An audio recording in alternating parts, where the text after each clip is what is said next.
He is known as the god of drifting, the tofu delivery car that humbled a GTR. The 86 blew its engine, becoming a legend. As the tune plays, he makes his dazzling entrance. This episode shares with you the story of the AE86. Check this out, folks.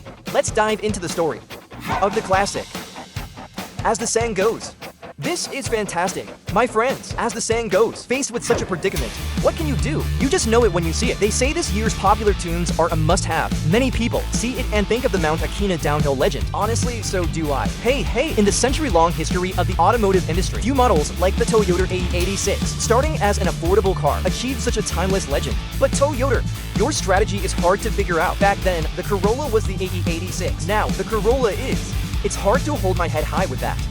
So I usually just say AE86, not the Corolla AE86, because it really loses cool points. Alright, back on topic. Listen as I tell you the tale. To talk about the AE86, we must mention the Corolla. What is the Corolla? It's about perfecting an ordinary car, making it extraordinary like the AE86. The timeline takes us back to 1966. At that time, Japan was in a period of post-war economic recovery. Public demand for family cars was growing. The market lacked an affordable model with strong reliability. Thus, the first generation Corolla launched in Japan. Codenamed the 10, perfectly filled this gap.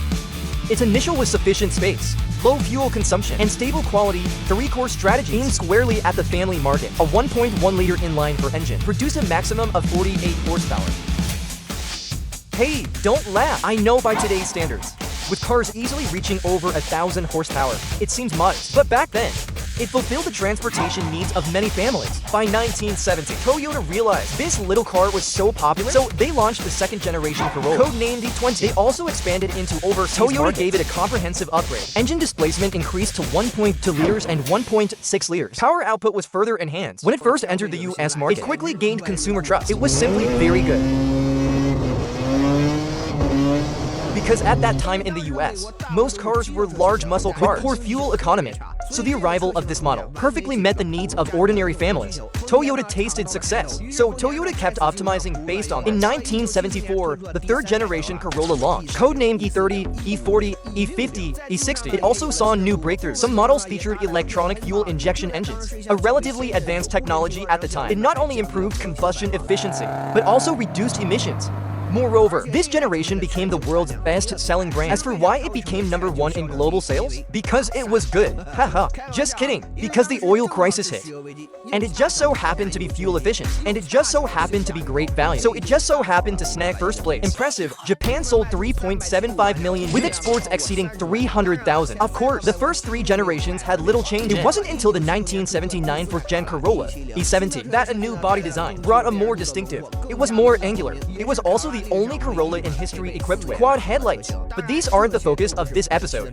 The focus is the 5th generation Corolla launched in 1983, codenamed the 80. You can also call it the AE86. Some friends might call it the Corolla 11 or Treno.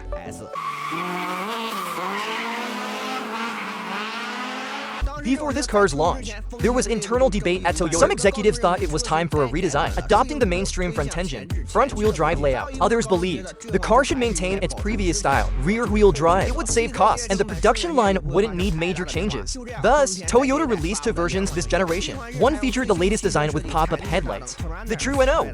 The other used fixed headlights, and was named the Corolla 11. The A86 became the last Corolla Series 2. The front engine, rear-wheel drive layout. S stands for the 4A engine. E stands for the Corolla series. 8 indicates the 5th generation Corolla E80 series. 6 signifies its rear-wheel drive. Its curb weight was only 970 kilograms. The lightweight design achieved a nearly 50-50 weight distribution, paired with a 4A going 1.6-liter naturally aspirated engine. It produced a maximum power of 130 horsepower and 150 Newton-meters of torque. Its 0 to 100 kilometers per hour acceleration reached 8.6 seconds. While these figures might not seem impressive, by modern standards, you have to remember this was the 1980s. It was quite remarkable for the market then, especially for a family car in its price range. But these are minor details. Most importantly, the AE86 was as a family car, rarely using many expensive parts. It was very easy to modify, without spending too much money. Combined with rear-wheel drive and a sub-1-ton body, it possessed excellent drifting cornering ability and handling.